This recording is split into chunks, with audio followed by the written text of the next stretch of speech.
欢迎来到巴巴娱乐呀频道，请订阅频道，所以大家不要错过当天最热门的新闻。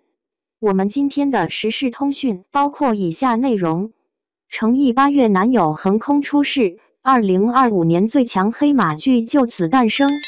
今年8月，国产剧在被《30而已》以家人之名等现代剧刷屏的情况下，一部叫做《琉璃》的古装仙侠剧异军突起。在基本无宣发零流量的情况下，这部剧竟然在播出一段时间后，凭借自身讨论度翻身了。本文有剧透。要说琉璃的剧情，其实还是非常老套的，甚至一开头还十分劝退。故事背景发生在天魔大战1000年后，天虚堂的妖族四处寻找4把灵池，妄图唤醒具有毁天灭地之力的魔杀星，进而称霸3界。战神被贬人间，经历10世劫难，若不能渡劫成功，将永堕魔道。此时，少阳派掌门人夫人怀胎10月，却产下一位死胎。掌门怕夫人太过伤心，连夜就将孩子埋了。没想到管家半夜却听见关中传来哭声，竟是早已死去的婴儿再度复苏。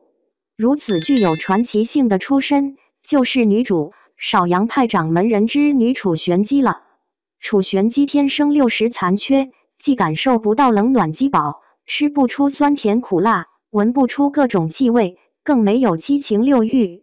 说的好听点就是没心没肺，难听点就是废物一个。玄机的日常就是吃吃睡睡。看到这熟悉的烂梗、致命的粉色滤镜，以及女主的傻白甜人设，看样子这应该又是一部披着古装仙侠的霸道总裁剧了吧？其实不是，因为看下去你就会发现，真正拿到傻白甜剧本的是我们的男主啊！男主宇思凤是黎泽公的首徒，不仅长得帅，而且武力值技能满格。作为一位精致的猪猪男孩，思凤每天都要喝桃花的朝露，养了条灵兽竟然还叫小银花。要说起这个黎泽公，还有一条奇怪的公规，那就是绝不可在外人面前摘下面具。这可能是误入了什么奇怪的难得学院吧。作为黎泽公最年轻的金羽令准继承人，他承载了全村的希望，前往少阳派来参加簪花大会。所以无论如何，这时候的思凤还是一个专心搞事业的男人。我们单纯的思凤就这样上路了。与此同时，玄机被护妹狂魔姐姐玲珑拉下山去看看有没有帅气的小哥哥，顺便招待各派前来参赛的高手。没想到的是，他们与点睛谷的巫童产生冲突，玄机被他捉弄，丢进了云谷的密林里。这一丢正好就把玄机丢进了思凤的怀里。思凤一把就推开了他，说这是另外的价钱。第二天偷懒躲在树上睡觉的玄机又偶遇了思凤，两人为了找走失的小银花，不慎闯进了上阳派的秘境。而玄机竟然在无意间打开了秘境的结界，前尘往事也将一步步揭开。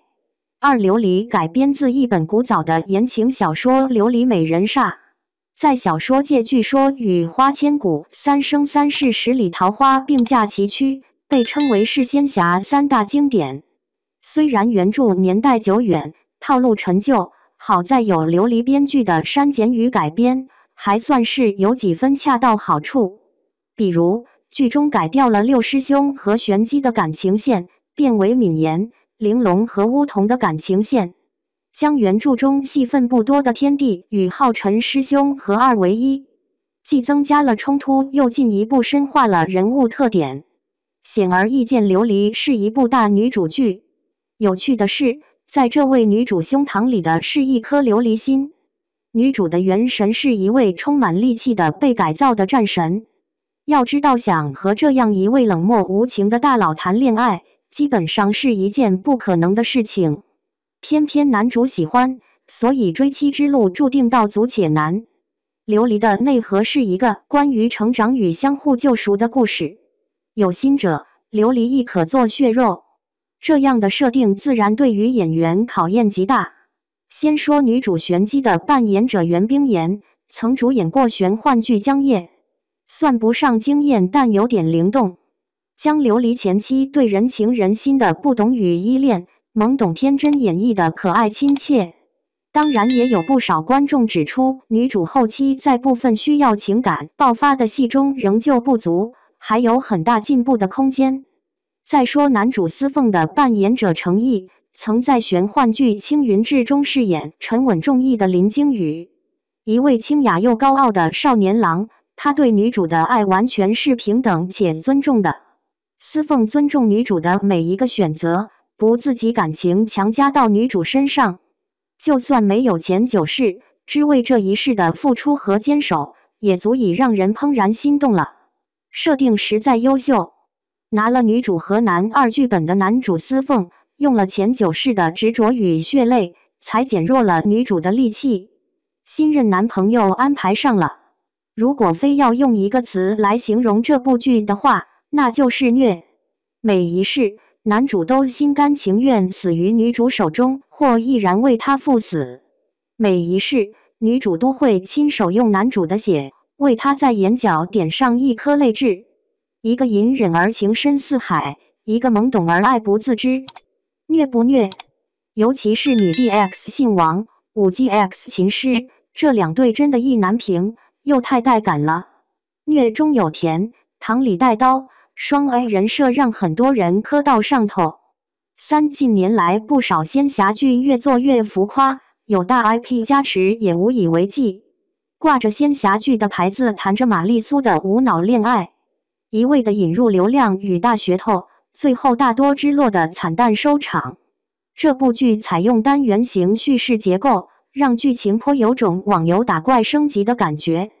男女主与好友在祭除古雕、簪花大会、打曲如鸟、收妖灵之后，又相继开启紫湖岛副本和福玉岛副本。琉璃主角团一边打怪探险，一边揭开他们的前世今生与爱恨情仇。每一段故事中都有不同的角色人物加入，所以不会让观众在观看过程中感到厌烦。层层铺垫，层次递进，熬过前几集，剧情开始飞速走向正轨。这样的剧情与结构不由让人想起仙侠剧中的巅峰之作《仙剑奇侠传》。果然，琉璃的导演之一麦冠之就是《仙剑》的导演。琉璃的另一位导演则是出品过《大唐荣耀》锦衣之下的尹涛。2位导演的加持，后面应该不会轻易注水烂尾吧。这部剧当然也有一些显而易见的不足，比如突如其来毫无预兆的致命配乐，以及稍微有点5毛钱的特效。仙侠剧千篇一律的祖传开头，那个丑到像极了猪肉脯的情人皱面具，想让人重筹重买，以及最近新播出几集大家对于女主人设的争议。然而不可否认的是，横空出世的琉璃仍旧给不少人带来了惊喜，所以就算是仙侠剧，也是可以好好拍的。